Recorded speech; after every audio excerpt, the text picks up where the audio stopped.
For some of us, it feels like a Monday, but many still have the day off in observance of Rosh Hashanah.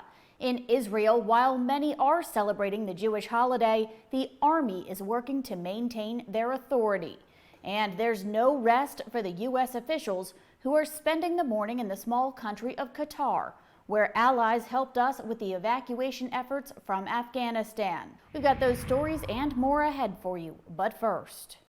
This morning, an underground body coordinating resistance to the military regime in Myanmar called for a nationwide uprising. In a Facebook video, the shadow government's acting president called for revolt, quote, in every village, town, and city in the entire country at the same time. He also warned civil servants against going to their offices. A number of local administrators have been assassinated in attacks on their homes, their places of work, or in the street.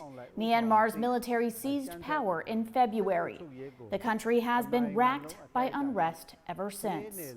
This morning, Israel responded to acts of defiance, including the biggest prison break of its kind in decades, and hundreds from the Islamic Jihad rallying in support of the escape.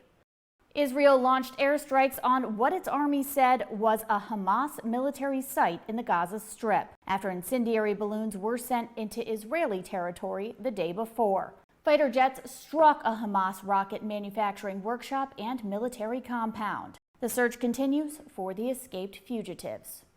The Taliban has declared victory over the final province in Afghanistan after having taken over the rest of the nation last month. Thousands of Taliban fighters charged into its 8 districts, ultimately overrunning the resistance. This morning, Secretary of State Antony Blinken and Defense Secretary Lloyd are in the Middle East. They're visiting Qatar, where Afghans fleeing the Taliban have been housed at its massive air base. Qatar hosted peace talks between the U.S. and the Taliban ahead of the withdrawal, and it's also home to a U.S. military command center. Today, a group of Afghan women held a protest marching toward Pakistan's embassy to denounce Pakistan's interference in Afghanistan. One sign read, "I am a mother. When you kill my son, you kill me as well."